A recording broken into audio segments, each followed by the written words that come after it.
আসসালামু আলাইকুম। সবার আগে বাছাই করা 10টি আন্তর্জাতিক খবর জানিয়ে দেব।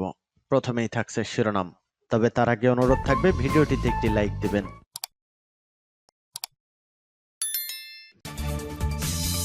দখলদার ইসরায়েলি বাহিনী এবং ইরান পুরোদমে যুদ্ধ চলছে। জানিয়ে দিব হাতে থাকা সর্বশেষ আপডেট আন্তর্জাতিক সংবাদ। প্রথমেই সংবাদ শিরোনাম। পোল্যান্ডে মার্কিন ঘাঁটি ধ্বংস করতে হামলা চালাতে পারে রাশিয়া। এরপর জানিয়ে দিব গেড়াকলে নেতানিয়াহু গ্রেফতারি পরোয়ানা জারি। এদিকে প্রথমবার পারমাণবিক হামলার জন্য ডিজাইন করা আইসিবিএম ছুড়ল রাশিয়া। এরপর জানিয়ে দিব ইসরায়েল পুরো ফিলিস্তিন জনগোষ্ঠীর উপস্থিতি মুছে দিতে চায়। আরও জানিয়ে দিব ইউক্রেন যুদ্ধ বৈশ্বিক সংঘাতে পরিণত হচ্ছে বলেছেন পুতিন। সর্বশেষ জানিয়ে দিব পাকিস্তানে গাড়িতে বন্দুকধারীদের গুলি নিহত ৩৮। এতক্ষণ শুনছিলেন সংবাদ শিরোনাম, এবারে বিস্তারিত। তবে অনুরোধ থাকবে ভিডিওটিতে একটি লাইক করবেন এবং কমেন্ট করে জানিয়ে দিবেন কোন জেলা থেকে আপনি আমাদের এই ভিডিওটি দেখছেন। পোল্যান্ডে মার্কিন ঘাঁটি ধ্বংস করতে হামলা চালাতে পারে রাশিয়া। পোল্যান্ডে স্থাপিত মার্কিন ব্যালিস্টিক ক্ষেপণাস্ত্র প্রতিরক্ষা ঘাঁটি পারমাণবিক হুমকি বাড়াবে বলে দাবি করেছে রাশিয়া। সেই সঙ্গে হামলা চালিয়ে সেটি ধ্বংস করা এখন তাদের অধিকার বলে নিশ্চিত করেছে মস্কো। বৃহস্পতিবার ২১ নভেম্বর এক প্রতিবেদনে এসব তথ্য জানিয়েছে সংবাদ মাধ্যম এনডিটিভি। প্রতিবেদনে বলা হয়, বাল্টিক সাগরের কাছে রেডজিকো শহরের এই নতুন ঘাঁটিটি রাশিয়ার বিরুদ্ধে বৃহত্তর ন্যাটো প্রতিরোধের অংশ হিসেবে গত সপ্তাহে খোলা হয়েছিল। রাশিয়ার পররাষ্ট্র মন্ত্রণালয়ের মুখপাত্র মারিয়া জাখারোভাকে উদ্ধৃত করে রয়টার্স জানিয়েছে, উত্তর আটলান্টিক অ্যালায়েন্সে মার্কিন যুক্তরাষ্ট্র এবং তাদের মিত্রদের অস্থিতিশীল পদক্ষেপের ধারাবাহিকতায় এটি আরেকটি উস্কানিমূলক উদ্যোগ। তিনি বলেন, পোল্যান্ডে তথাকথিত মার্কিন ক্ষেপণাস্ত্র প্রতিরক্ষা ঘাঁটি নির্মূল করতে হামলার তালিকায় রাখা হয়েছে। এ উদ্যোগ কৌশলগত স্থিতিশীলতাকে নষ্ট করে পারমাণবিক ঝুঁকি বাড়িয়ে তুলবে বলেও জানানো হয় প্রতিবেদনে। চলমান রাশিয়া ইউক্রেন যুদ্ধের মধ্যে পোল্যান্ডের Aegis Ashore missile defence system এর নিয়ন্ত্রণ নিয়েছে ন্যাটো। গেড়াকলে নেতানিয়াহু গ্রেফতারি পরোয়ানা জারি। ইসরায়েলের প্রধানমন্ত্রী বেনিয়ামিন নেতানিয়াহুর বিরুদ্ধে গ্রেফতারি পরোয়ানা জারি করেছে আন্তর্জাতিক অপরাধ আদালত। বৃহস্পতিবার ২১ নভেম্বর আদালত সূত্রের বরাতে এ তথ্য জানিয়েছে ব্রিটিশ সংবাদ মাধ্যম বিবিসি। প্রতিবেদনে বলা হয়, ইসরায়েলের প্রধানমন্ত্রী বেনিয়ামিন নেতানিয়াহু সহ সাবেক প্রতিরক্ষা মন্ত্রী ইয়োব গ্যালান্ট এবং হামাস নেতা মোহাম্মদ দেইফের বিরুদ্ধে গ্রেফতারি পরোয়ানা জারি করেছেন আদালতের বিচারকরা। তাদের বিরুদ্ধে যুদ্ধাপরাধের অভিযোগ আনা হয়েছে। আদালতের এক বিবৃতিতে বলা হয়েছে, গত মে মাসে গ্রেফতারি পরোয়ানা জারির বিরুদ্ধে চ্যালেঞ্জ করে আপিল করে ইসরায়েল। এতে ওই সময় আদেশটি স্থগিত হয়ে যায়। দীর্ঘ শুনানি শেষে একটি প্রাক বিচারক চেম্বার আদালত নিজস্ব এখতিয়ারে ইসরায়েলের চ্যালেঞ্জ প্রত্যাখ্যান করে।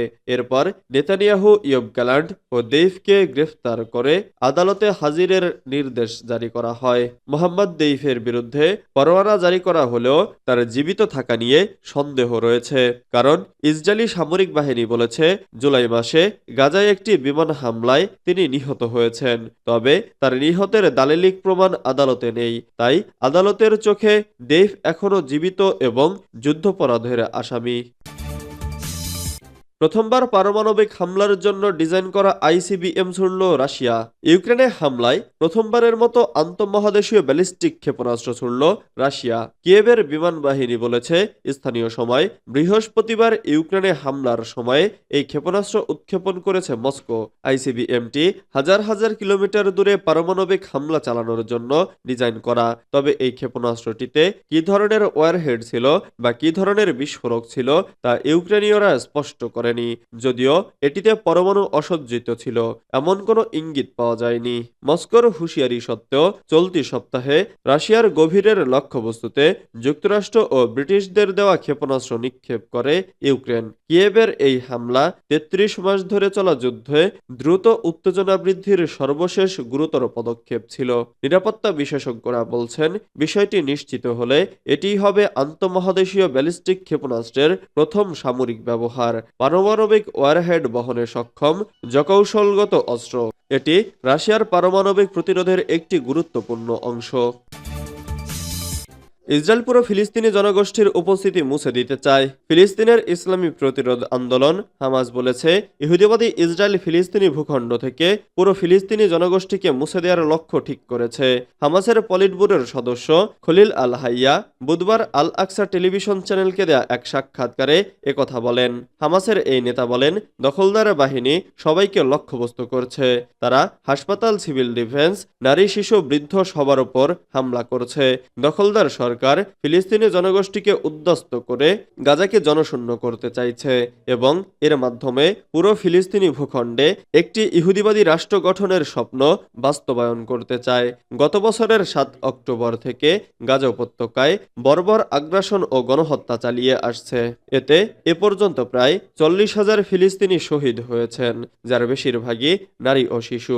এই প্রেক্ষাপটে খলিল আল হাইয়া এসব কথা বলেন। তিনি বলেন, নজিরবিহীন আগ্রাসন আধুনিক সময়ে মানব সভ্যতার অন্ধকার যুগের কথা স্মরণ করিয়ে দেয়। ইউক্রেন যুদ্ধ বৈশ্বিক সংঘাতে পরিণত হচ্ছে বলেছেন পুতিন। ইউক্রেন যুদ্ধ একটি বৈশ্বিক সংঘাতে পরিণত হচ্ছে বলে মন্তব্য করেছেন রাশিয়ার প্রেসিডেন্ট ভ্লাদিমির পুতিন। বৃহস্পতিবার 21শে নভেম্বর রাশিয়ার রাষ্ট্রীয় টেলিভিশনে জনগণের উদ্দেশ্যে দেয়া ভাষণে একথা বলেন পুতিন। বার্তা সংস্থা রয়টার্সের এক প্রতিবেদনে এ খবর জানানো হয়েছে। পুতিন বলেন, মার্কিন যুক্তরাষ্ট্র এবং ব্রিটেন ইউক্রেনকে তাদের অস্ত্র দিয়ে রাশিয়াকে হামলা করার অনুমতি দেওয়ার পর এই যুদ্ধ বিশ্বব্যাপী সংঘাত দিকে যাচ্ছে। এ সময় মস্কো পাল্টা আঘাত করতে পারে বলে পশ্চিমা বিশ্বকে সতর্ক করেন পুতিন। পুতিন বলেছেন, রাশিয়া ইউক্রেনের সামরিক স্থাপনায় একটি নতুন ধরনের হাইপারসনিক মাঝারি পাল্লার ব্যালিস্টিক ক্ষেপণাস্ত্র নিক্ষেপ করে মার্কিন এবং ব্রিটিশ ক্ষেপণাস্ত্র হামলার জবাব দিয়েছে। এরকম আরো পাল্টা জবাব দেওয়ার হুঁশিয়ারি দেন পুতিন। এই ধরনের অস্ত্র নিয়ে আরো হামলার আগে বেসামরিক নাগরিকদের সতর্ক করা হবে বলেও জানান রাশিয়ার এই নেতা।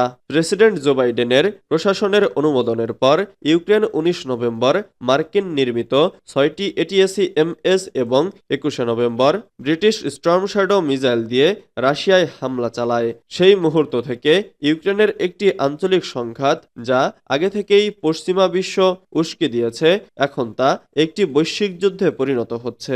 টেলিভিশনে দেওয়া বক্তৃতায় বলেন পুতিন। পাকিস্তানে গাড়িতে বন্দুকধারীদের গুলি, নিহত 38। পাকিস্তানে গোলযোগপূর্ণ উত্তর পশ্চিমাঞ্চলে বন্দুকধারীদের গুলিতে 6 নারীসহ অন্তত 38 জন নিহত হয়েছেন। এ ঘটনায় আহত হয়েছেন 20 জন। বৃহস্পতিবার 21শে নভেম্বর খাইবার পাখতুনখোয়া প্রদেশে এ হামলা হয়। সাম্প্রতিক মাসগুলোতে এই অঞ্চলে বহু মানুষ হামলায় প্রাণ হারিয়েছে। সর্বশেষ হামলার দায় তাৎক্ষণিকভাবে কেউ স্বীকার করেনি।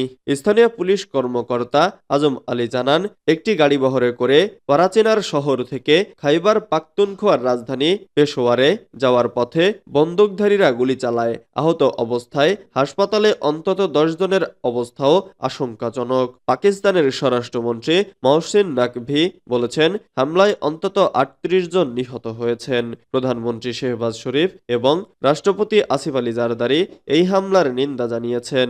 শেহবাজ বলেছেন, নিরপরাধ বেসামরিক নাগরিকদের হত্যার পেছনে যারা রয়েছেন তারা ছাড় পাবে না। 35 বছর বয়সী মীর হুসেন নামের এক প্রত্যক্ষদর্শী জানান, তিনি 4 জন বন্দুকধারীকে একটি গাড়ি থেকে বের হয়ে বাস ও গাড়ি লক্ষ্য করে গুলি চালাতে দেখেন। প্রায় 40 মিনিট ধরে গুলি চলে। হামলাকারীরা পালিয়ে যাওয়ার আগ পর্যন্ত তিনি আত্মগোপনে ছিলেন।